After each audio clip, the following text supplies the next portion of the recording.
A ghost ship, gliding on the waves, with its sails full, its cargo intact, but no captain, no crew, no life. The story of the Mary Celeste is more than just a mystery. It's a riddle the sea never gave back.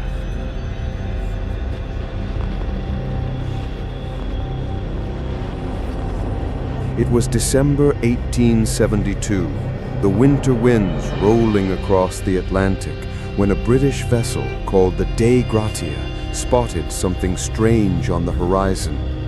The ship ahead seemed alive and yet lifeless at the same time.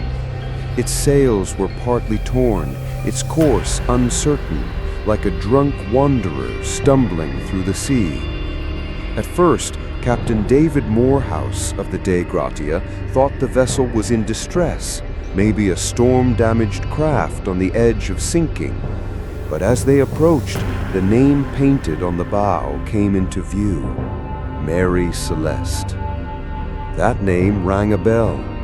The Mary Celeste was an American brigantine that had departed New York City only weeks earlier, bound for Genoa, Italy.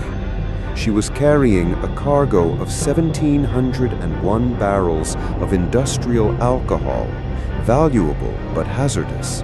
On board were Captain Benjamin Briggs, a man known for his calm discipline, his wife Sarah, their 2-year-old daughter Sophia, and a carefully chosen crew of 7 seasoned sailors. Briggs had hand-picked men he trusted, experienced and reliable. By all accounts, the Mary Celeste should have been making her way steadily across the Atlantic. Instead, here she was, adrift, empty, silent. When sailors from the Dei Gratia boarded her, they expected to find answers, but what they found instead deepened the mystery. The ship's deck showed signs of wear, but no real damage. The hull was sound.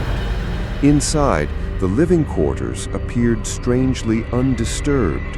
Food was in storage, enough for 6 months. Fresh water was on board. The sailors' belongings were still in their places: clothes, pipes, even valuables left untouched. The captain's log ended abruptly, with no sign of danger recorded. But the lifeboat was gone, and with it every soul who had been aboard. The Mary Celeste was seaworthy. There was no sign of battle, no blood, no struggle. The cargo was still there, except for 9 barrels that were later discovered to have been empty. Those barrels, unlike the others, had been made of red oak, a wood more porous than the rest, making them more likely to leak. But even this offered no clear explanation. Why would an experienced captain abandon a ship that was stable, well-provisioned, and far safer than a lifeboat in the middle of the Atlantic? Theories began forming almost immediately. One suggestion was piracy. Could raiders have attacked the ship, taken the crew, and left the vessel floating? Yet, if that were true, why would the cargo still be there? Why would valuables, even money, be left untouched? Mutiny was another idea, but Captain Briggs was respected, and the crew he had chosen had no known conflicts with him. And if mutiny had taken place, why abandon a perfectly good ship? Another theory points to the cargo itself. The barrels of industrial alcohol were dangerous. If some began leaking, fumes could have filled the ship, giving the impression of an imminent explosion. Perhaps Captain Briggs, fearing for his wife, his daughter, and his crew, ordered everyone into the lifeboat temporarily, tying it to the ship with a rope trailing behind. But if a wave or a sudden squall broke the line, the lifeboat could have been carried away, leaving the Mary Celeste to sail on without them. It is possible the crew perished at sea, lost forever. Some investigators suggested a natural phenomenon, a waterspout, or even a sea quake. a sudden violent disturbance could have terrified the crew into fleeing. Others whispered about more chilling possibilities: sea monsters, paranormal forces, or alien abductions. It was the 19th century, and in the absence of answers, the human imagination filled the silence with dread. The Mary Celeste was eventually towed to Gibraltar, where a salvage hearing was held. The court examined the ship carefully, suspicious even of the crew of the Dei Gratia. Some wondered if they had staged the discovery, killed the Mary Celeste crew, and taken the vessel for a salvage reward. But no evidence supported this, and the court had no choice but to release the ship. She was returned to service, but her name was forever cursed. Over the years, the legend of the Mary Celeste only grew darker. Sailors refused to serve on her. Owners struggled to keep her profitable. Finally, in 1885, her career ended in deliberate destruction. Her then owner attempted an insurance fraud scheme by loading her with worthless cargo and wrecking her on the reefs off Haiti. The plan failed, and the Mary Celeste's broken remains sank beneath the waves. Yet her story, unlike her timbers, refused to sink.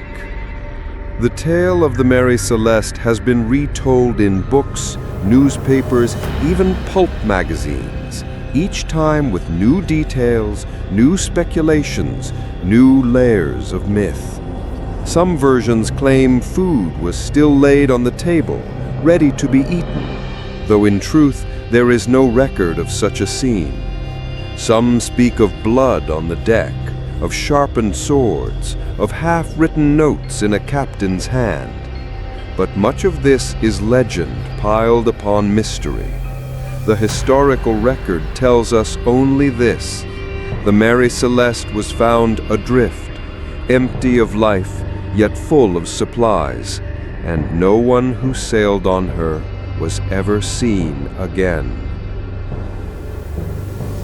What makes the story of the Mary Celeste so haunting is not just the absence of answers, but the presence of possibilities.